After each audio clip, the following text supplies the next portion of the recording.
أنا وجوزي معمول علينا خطة وأنتِ وجوزِك كمان، يالّا بينا نفهم إيه الخطة ونفهّمها لهم علشان نتفق إن إحنا نبقى فريق واحد مع بعض بدل ما نبقى ضد بعض، فجاهزة؟ يالّا بينا. فأنا هاتصل بجوزي دلوقتي أشرح له، أنتِ مطلوب منِّك تفهمي الموضوع علشان تروحي تشرحي لجوزِك أو تعملي share للفيديو علشان يوصل له. دلوقتي بقى الفيديو اللي أنا بعته لك ده بيبين إن في خطة عليّا أنا وأنت وعلى أي اتنين متجوزين، تمام؟ علشان نفهم الخطة دي هاشرحها لك بكرة وفي فيديوهات تانية، المهم إن إحنا النهارده عايزين نتفق مع بعض على حاجتين، يا إما أنا وأنت وأي اتنين متجوزين يفهموا إن هُم لازم يبقوا فريق واحد مع بعض وننزل الملاعب ونلعب، أنا باشرحها لك طبعًا كإنها كورة علشان تستوعبها أكتر، يا إما أنا وأنت نصمم إن إحنا نعاند بعض ونصمم إن إحنا نبقى ضد بعض، ففي الحالة دي إحنا مش بنلعب في الملاعب معاهم، إحنا بيتلعب بينا. فالفيديو اللي أنا بعته لك ده بيوضّح إن في خطة وفي مؤامرة من زمان، فللأسف إحنا لبسناها وشربناها، ولو إحنا ما فهمناش الموضوع ده وبدأنا نصلّح الأمور ولادنا هينزلوا الوضع هيبقى أسوأ على أيامهم، فيا إما إحنا الاتنين نتفق دلوقتي إن إحنا نبقى مع بعض، يا نتفق إن إحنا ضد بعض. سامعني؟ أنا عايزاك تسمع الفيديو علشان تفهم إحنا بيتعمل إيه علينا أو الكلام ده، تسمع الفيديو وارجع أكلمك تاني؟ طيب هو الفيديو اللي أنا باعته لك ده بيوضّح إن إحنا في مؤامرة معمولة علينا من زمن، المؤامرة معمولة يعني هي على البشرية كلّها مش على المصريين بس، بس هي عامةً فأي مؤامرة أو أي خطة بتتعمل بيستهدفوا مين؟ بيستهدفوا الأسرة، لإن بناء أي بلد أو أي بيئة أو أي مجتمع بيبقى من الأسرة، صح؟ تمام.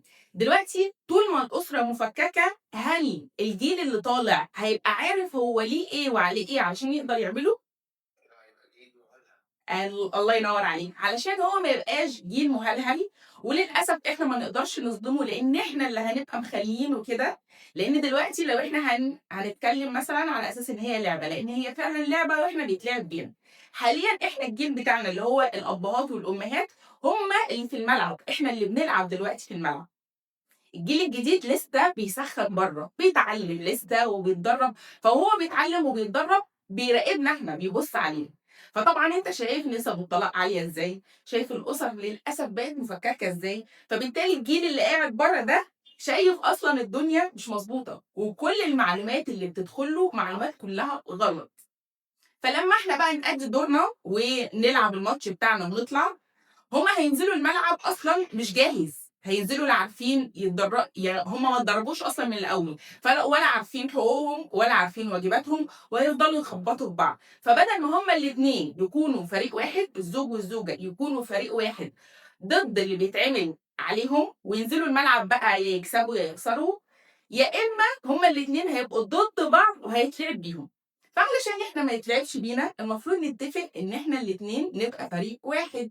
فعلشان نبقى فريق واحد محتاجين أدوات، محتاجين نتعلم أصلًا نعمل ده إزاي، لإن للأسف علشان ما نضحكش على بعض إحنا ما اتعلمناش الحاجات دي، إحنا ورثنا أفكار وعادات ومعتقدات كلها أدت لنسب الطلاق العالية دلوقتي، وأدت للتفكك الأسري اللي إحنا شايفينه، ولو ما كانتش معتقدات وأفكار غلط، ما كانتش نسب الطلاق هتبقى عالية كده، وما كانش التفكك ده هيبقى كتير أوي كده. فإحنا محتاجين دلوقتي نتفق إن إحنا الاتنين ما نبقاش ضد بعض، نتفق إن إحنا نبقى مع بعض. إيه رأيك؟ طيب، كل يوم إن شاء الله بما إن أنت عارف إن أنا بقى لي 6 سنين بادرس علم نفس، فكل يوم هنتعلم حاجة جديدة في علم النفس الأسري تخلّينا إحنا نقدر ندير أمور بيتنا بشكل أفضل، ويخلّينا إحنا نقدر نبني ملعب ونبني بيئة آمنة ومساحة آمنة لولادنا وللأجيال اللي بعدينا، يقدروا هُم ينزلوا يأدّوا دورهم بكل سهولة ويسر، لإن دلوقتي إحنا مش عارفين نأدّي دورنا، لإن الملعب للأسف إحنا وارثينه خربان خالص. فإحنا محتاجين كل يوم مع بعض إن شاء الله نتعلم حاجة جديدة، إيه رأيك؟ ماشي، هاتصل بيك كل يوم بقى وهنفكر أنا وأنت هنعمل الموضوع ده إزاي، اتفقنا؟ ماشي يالّا، باي باي. دلوقتي المفروض أنتِ كمان تتفقي مع جوزِك يا إما تبقوا فريق واحد أنتم الاتنين، يا إما تبقوا ضد بعض، ففي حالة إن إحنا هنكون ضد بعض للأسف هيبقى بيتلعب بينا، وفي فرق إن إحنا نازلين نلعب في الملاعب ونأدّي دورنا ويا نكسب يا نخسر، وفي فرق لمّا نكون أصلًا إحنا كفريق ضد بعض، فإحنا الاتنين بنتخانق مع بعض، فبيتلعب بينا، ولا عارفين نقوم بدورنا، ولا عارفين نأسس المساحة الآمنة أو المساحة المطلوبة للجيل اللي بعدنا. بما إن إحنا دلوقتي الجيل اللي موجود، المفروض إحنا نبتدي نأسس المساحة الآمنة للجيل اللي بعدنا، ومش بس كده، المفروض هم كمان يشوفونا وإحنا بنلعب علشان يتدربوا ويتعلموا مننا إزاي لما ينزلوا ويبقى عليهم هم الدور يبقوا عارفين يقوموا بدورهم. لكن طبعًا إحنا ولا عارفين اللي لينا ولا اللي علينا وعمالين نخبط في بعض. فيلا بينا نتفق إن إحنا نبتدي نصلح كل الأمور دي، وبدل ما نبدأ نخبط في بعض نتفق إن إحنا نبقى فريق واحد. علشان كده كل يوم هنتعلم حاجة جديدة، والناس اللي أول مرة تشوفني تعالوا أعرفكم نفسي.